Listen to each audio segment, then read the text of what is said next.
Okay, everybody, get ready. Today we are going to talk about the Menendez brothers again.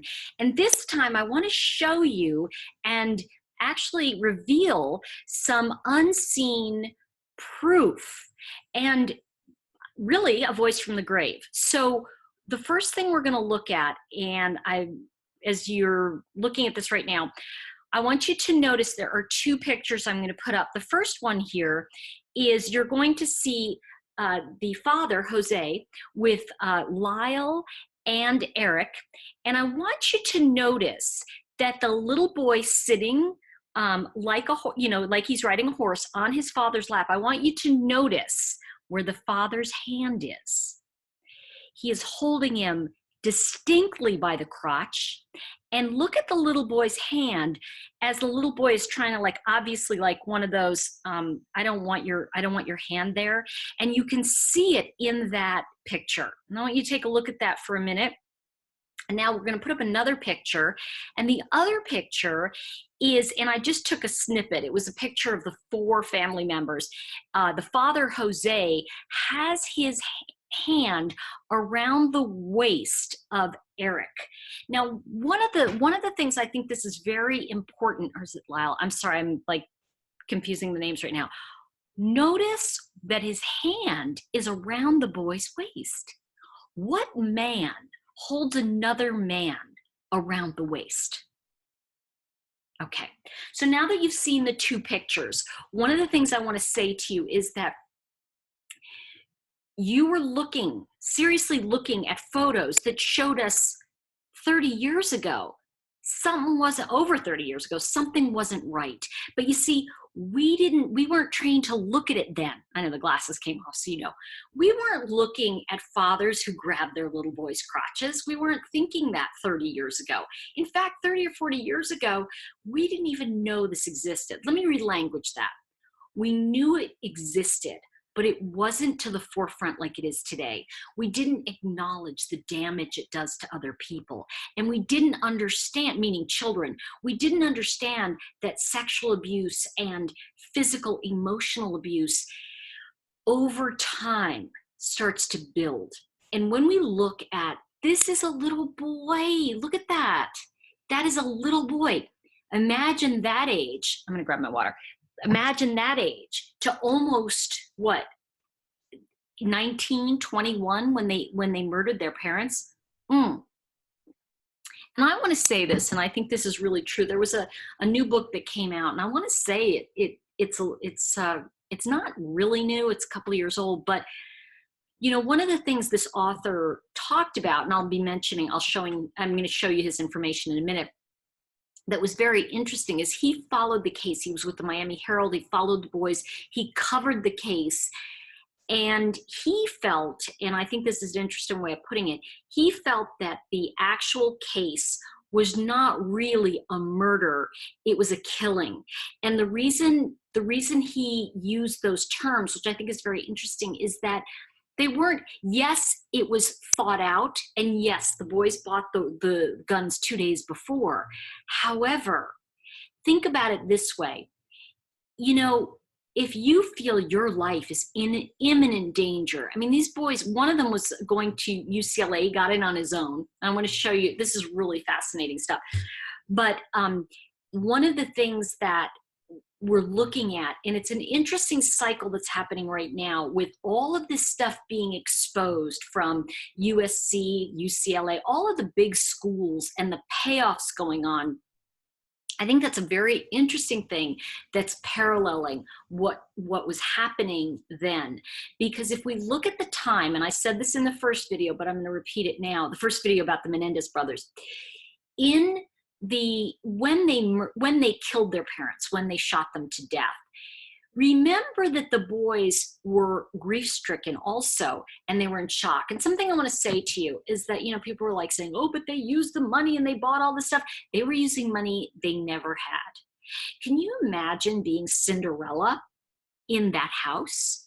And in a sense, they were treated like slaves. But because they were white boys, in a sense, they did not look Hispanic. You know, they looked very white, very, you know, and so this was a high profile case. couple things I want to remind you of. O.J. Simpson had just been acquitted, okay?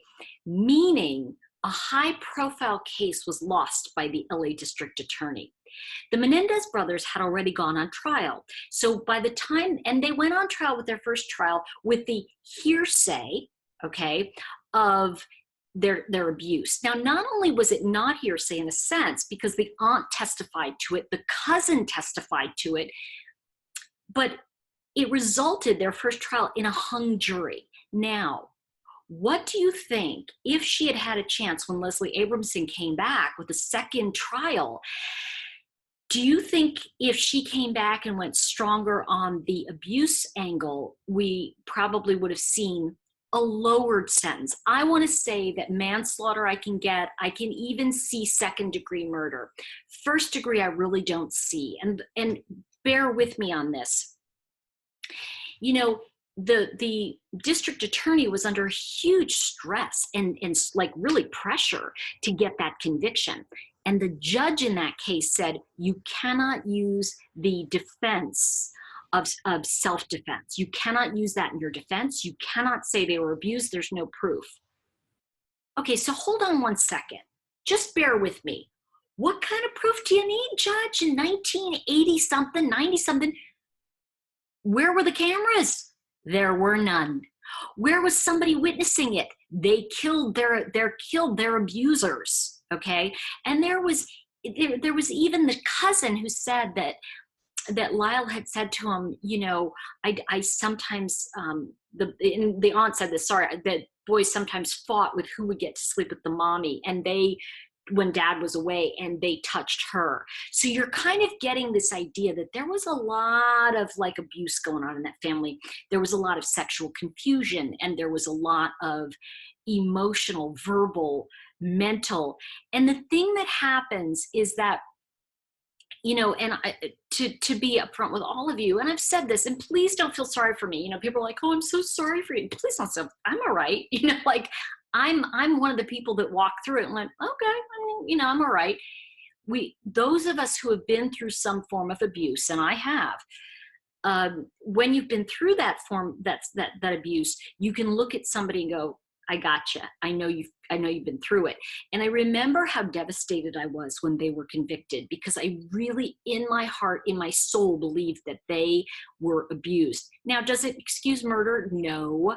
Please don't even go there with me. And the other thing is, you know, absolutely, did they do crazy stuff after? I've got to tell you, when my mother died, I took the money she left me, and it certainly wasn't as much as they were left, but I blew it all in a year. I took my friends to Puerto Rico for the weekend. This was like a long time ago. And we went different places. I was living in New York at the time. I went through $30,000, $40,000 in a year. And then I like blew through everything I was given from her. Because, you know, for me, having gone through abuse, you know, one of the things that happens is the money you're left is like blood money. You know, if you think about it, the freedom that you want, and this for me was very true. I remember feeling like, I wish she was dead. I wish she was dead. I wish she was dead. And then of course she died, and I didn't kill her, but you know, she died of acute alcohol poisoning, and my mother. And I remember looking back and feeling so bad, thinking I wished it, you know. I can only imagine how bad I would have felt if I actually killed her, because I really did want to, but I didn't. And, you know, we know, okay, you didn't, they did. But keep in mind, okay, keep in mind that the idea that I'm bringing up is that you're looking for freedom. You're not necessarily thinking that, oh, I want their money. I want freedom to prove myself. So they use the money to try and buy a business, to try and, you know, to get that Porsche, to live somewhere else, to go and get a tennis pro. Again, this goes back to me saying all this in light of the idea that when you're abused and you get freedom, I mean, think about it this way. Basically, the aunt said, the cousin said it actually, the female cousin, not Andy, the one who died, which we're going to talk about in a second. The female cousin said that when she was visiting, the boys, if Jose went upstairs when the boys were upstairs, nobody was allowed to go upstairs. He had to be alone on the second floor with the boys. And so it was just forbidden. Now, the night that little, I want to say it was Lyle, came into his female cousin's room. She was 17 and I think he was 8. And he asked her, is it normal for daddies to touch little boys? And she was like, you know, and he said, can I please, please, please sleep in here with you tonight? There were twin beds in that room. And she said, sure. So she went to tell her aunt, she went to tell Kitty, Lyle and Eric's mother, listen, these kids are telling me that they're being touched down there by Jose. What did Kitty do? She goes in the room immediately. She grabs Lyle, drags him out, and takes him upstairs. Okay, I think it may have been Eric. And it's funny, even when I was doing readings, I used to get the kid names confused. But one of the boys, the one that complained he was sleeping in the cousin's room, the mother went in and got the little boy, brought him back upstairs so he would then be with his father. So again, this goes to my saying to you that there was stuff going on in that house. And when the judge says, well, you can't introduce any of it, even though the aunt testified in the first trial, the cousin testified in the first trial, the boys testified, the judge said, you can't do that because there's no proof. So, and the irony is that the aunt was Kitty's sister. This isn't like, and even Jose's sister. Okay, so the two aunts both said that the boys were abused. Now, we're going to talk about Jose, the father. His sister, her son Andy was the other cousin. So there's the side with the two girl cousins, and that was Kitty's side, and then there was the other side.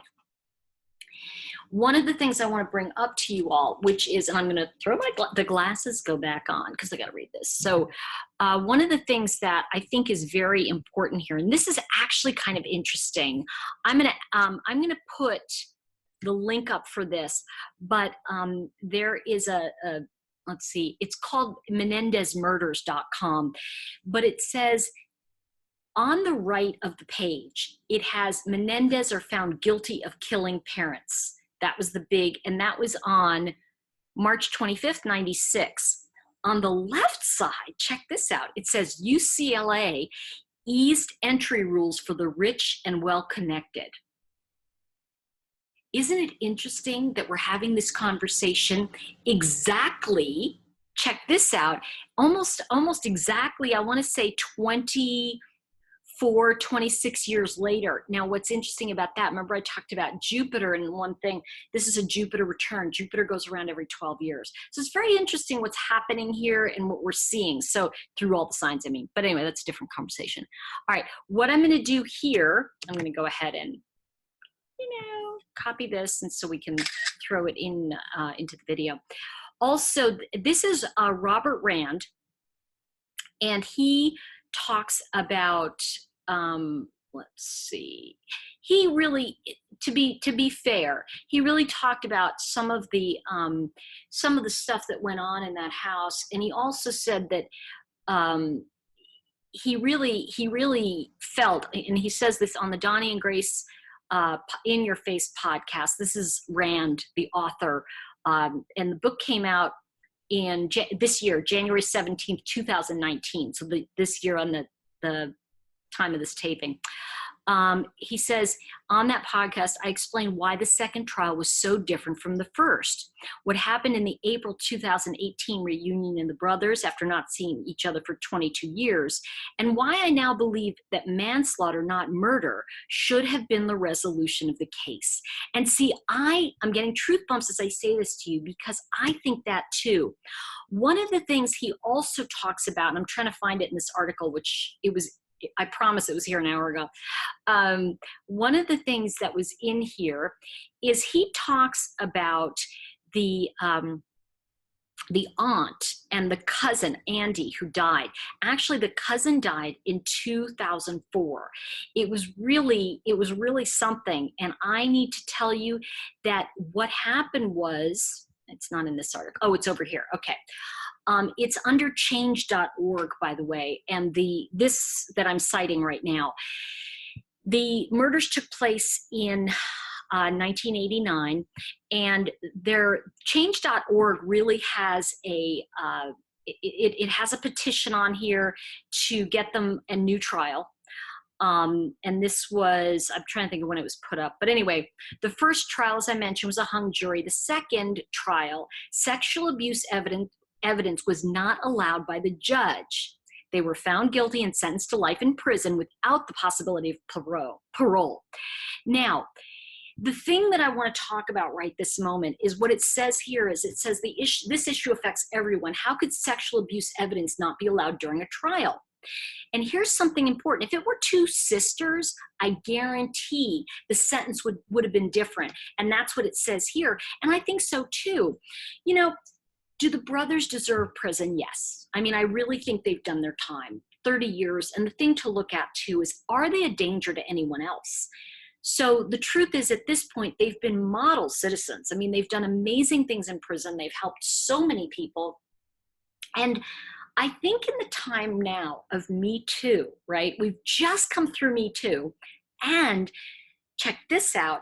Also, the whole idea of rich people getting advances at UCLA. And now we're also in the time of this taping, we're looking at Lori Loughlin and other people getting caught with bribes. And what's interesting that, and this ties into this case, what's interesting about that is Lori Loughlin said that she felt they were bending the rules, not breaking the law. Now, that's interesting because honestly, I mean, how many of us have broken like rules, okay?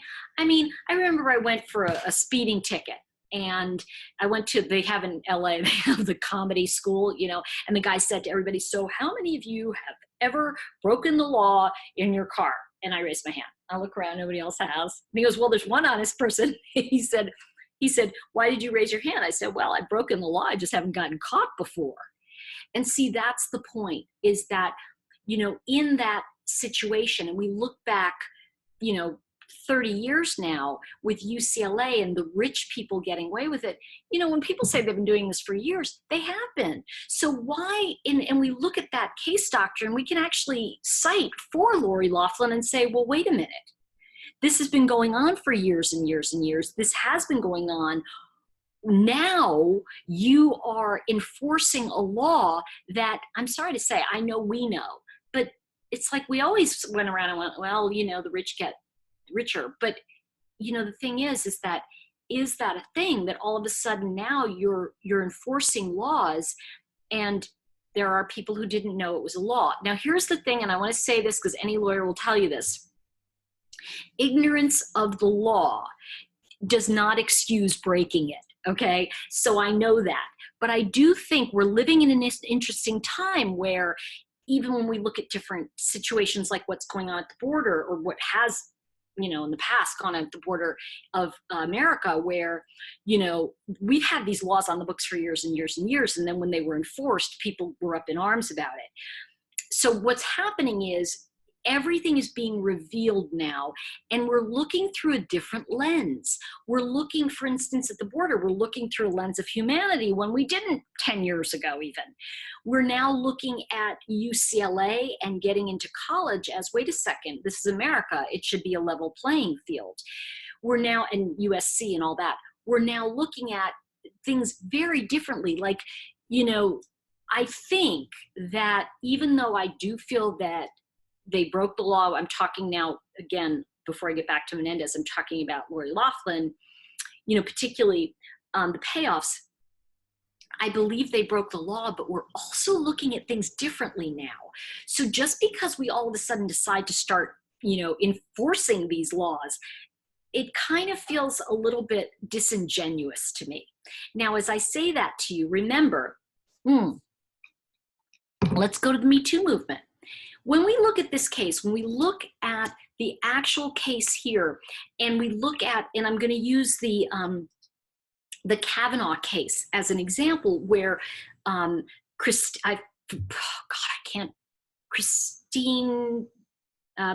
Blasey Ford, I forget her, but anyway, Christine Ford, I can't remember her middle name, but Christine Ford came forward and said he abused me 30 years ago, which is an accusation, that's fine. The thing is that there was no actual proof, but people were standing back and going, believe her. Well, okay, we can believe her. However, you're innocent until proven guilty. And yet this man was tried in the court of public opinion. Now, bear with me. And I don't care what you think politically. That's not about this. We're talking very strongly about the Menendez case now, because if we look at this, how come they couldn't use their defense of self-defense when the parents abused them? And they actually had witnesses. They had real witnesses. They had their own family that came forward. And when I say their own family, the brother and sister of the murder victims.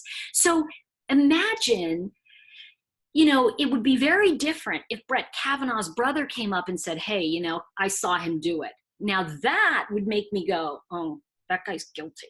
Now, think about that for a minute. If Kavanaugh had a brother or sister who came up and said, yeah, he did do that and I saw it, or he came home and told me, that's very different than somebody just coming up and going, he did that to me. Now, bear with me. Same thing with the Menendez case. Now we're looking at things very differently. And if you're going to turn around and say, believe her, you have to believe them and give them a fair shot at that. Because one of the things that I think we need to look at is cases just like this, where these young men, these men now, they've gone on to lead exemplary lives. And the point comes, at what point do we say, it's not just their word against dead people. It's not just this woman's word against this man. Where is the proof? And here's the proof. One of the things that this writer, and I'm going to come back to him in a moment. Forgive me. I'm finding him, Robert Rand. And in the change.org thing, one of the things they say, I thought this was very interesting. And now, of course, I can't find it. Where is it? Okay, anyway, here it is. A letter that was written. What is the biggest new revelation in your book? And this is the revelation. Ready? A letter that was written by Eric Menendez, to his cousin Andy Cano in December 1988. Truth bumps, guys. I found this with Jose's sister, Marta Cano. Now, this is Jose's sister, in March 2018, in a box of Andy's possessions. Andy passed away in 2003. So 15 years, this letter has been sitting there. And in this letter, Eric Menendez talks to Andy about the ongoing molestation by his father, that he's afraid every night because his father's going to come down the hall. Eric would have been 17. Andy would have been 15. Now, they murdered their parents. Eric was 21. So I just want to give you that gap, that this letter was found when Eric was only 17. Now, here's the really sad thing. I know this whole case is very sad. That letter was discovered after Andy died. Marta, the aunt, said, and it's in her live interview as well as in this interview, she even says that she felt that the brothers, Andy's cousins being convicted of murder, killed her son, because it was Andy actually testified in their favor during the first trial. So this is the point I'm making. That letter, okay, was proof way before, 4 years before the killings. 4 years, Eric wrote that to his cousin. Therefore, it is an established letter. 4 years. I mean, think about this. They didn't buy the guns until 2 days before the murder. So, the shotgun. But also, it doesn't matter if they planned it for years. They didn't do it until they were 21. The point I'm making is that this letter existed way prior to the murders. So it is not, in a funny way, it is a deathbed testimony, because the cousin had it in his things and he always kept it. Now, you might say, well, why didn't he bring it out? Well, the truth is that he probably didn't think about it. He was a kid. He was 18 or 19 when they went on trial. And I know we say this a lot, 19, that's a man. I don't know. I see guys who are 19 and they're not the sharpest tools in the shed. Everybody's different, but you know, some 19-year-olds are very mature and some are still children. Some, you know, when I look at the Menendez brothers, they never got to enjoy any of what they had. They were, if you look at those pictures of them prior to the murders, they're completely trapped. And I think that's the point, is that when you're trapped like that, you are like a caged animal. So I want to say this, let's see. Okay, so this article goes on, and I'm going to wrap this up in a moment. It says, why do you think Eric and Lyle should be released from prison? Now, this was an interview that change.org did with Rand, the author. I want to make sure it's Rand. I have the right name. Okay, Robert Rand. And it's, here's what he says. This is what the author says. They suffered a lifetime of sexual abuse, and there were eyewitnesses to physical, emotional, and verbal abuse. Now, see, when he talks about eyewitnesses, I have not read that book. In fact, I have it on order. But remember, we're eyewitnesses. What father holds his 7 or 8-year-old son by the crotch? Look again at that picture. You'll find it online. If you just search Menendez brothers and then look at images, you'll see it. It's right there with a little boy. Like if it's, we have this thing about tapping out, right? You know, when somebody hugs you and you go like this and it means, okay, I'm done with you. Like, stop hugging me now. That's a chick thing. Okay. So when you see this father holding his son, like literally by his package. Okay. And then the little boy's like, you know, like, could you like move your hand? It's so obvious to me that I can see that, you know? So anyway, let's see. So it says, okay, he says this, they suffered a lifetime of sexual abuse. Nothing ever gives you a free pass to kill mom and dad, but there were mitigating circumstances, and I'm quoting from him now. I believe there should be a review of the case. This is what he's saying. They should be granted an appeal. There's a new sensitivity now to the social issues of the case and the Me Too and the Men Too movements. You know, this is the thing. It's like, you know, the whole thing of believe her. Well, I think believe him, believe these guys. And I think it's really outrageous that they're not getting a new trial at this point. They have exhausted their appeals. Well, I think in light of this new evidence which came out, they're certainly entitled to a new trial and to have their case not only reviewed, but their sentencing reviewed.